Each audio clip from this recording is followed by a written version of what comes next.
Hello everyone, and welcome to Jacoby's Library. This of course is the series where I've been reading all the books I've gathered in my Skyrim Let's Play series, The Adventures of Jacoby. Be sure to check that out. Today's book sort of covers some things you should know if you want to be an aspiring mage, written by some mage of fame whose name I've never heard of, but these things will happen in Tamriel. Not much more to tell, it's pretty quick and to the point, and without further ado, The Apprentice's Assistant. The Apprentice's Assistant. Advice from Valenwood's most prestigious spellcaster. No doubt you have heard tales of my adventures, stories carried from province to province, all of Tamriel in awe of my feats of magical prowess. More than once, I'm sure you have thought, if only I had Arimril's ability, that I too could seek fame and fortune in magic duels. It is true, of course. Great fame and limitless fortune await those who are successful, but to be successful, one needs to learn from the best.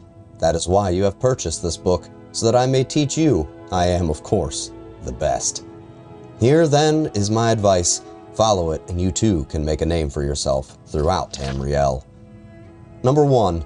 To know your opponent is to know his weakness.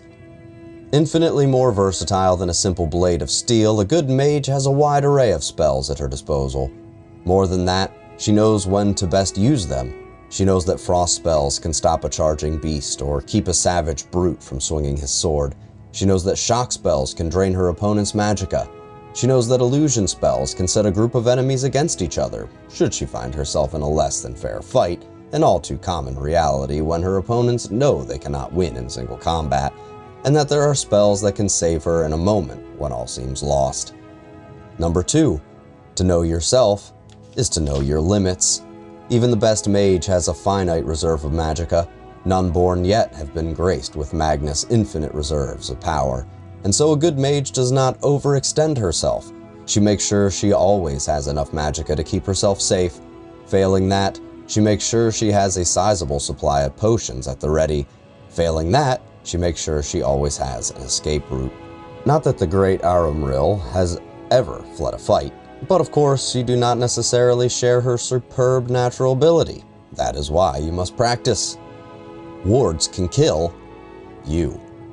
There is no question that wards are an essential tool of any aspiring mage. They can block incoming spells, negating your opponent's attack and wasting his magicka. A good mage knows, however, to not rely too heavily on her ward. Keeping a ward readied for too long will leave a caster drained of magicka, unable to retaliate, and at worst unable to maintain the ward and therefore completely defenseless. Number 4. 2 hands are not always better than 1. Any advanced spellcaster has learned to cast spells with both hands, dealing more damage. There are certainly times when this is to your advantage, such as when an opponent is already weakened, or when it is likely to draw a bigger reaction from the crowd that has no doubt gathered to watch you. It is not always the best strategy, however.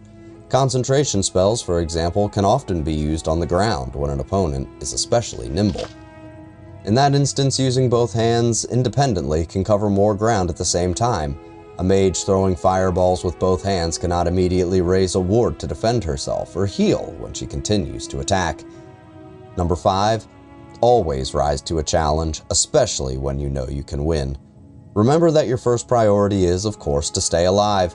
Following closely behind, though, is your need to please the crowd.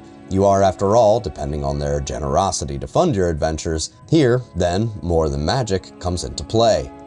If you can gain a sense of your opponent's ability before the duel begins, you can enter into the event with confidence. Knowing that you outclass your opponent is of great importance, as it means you can confidently give the crowd a better show.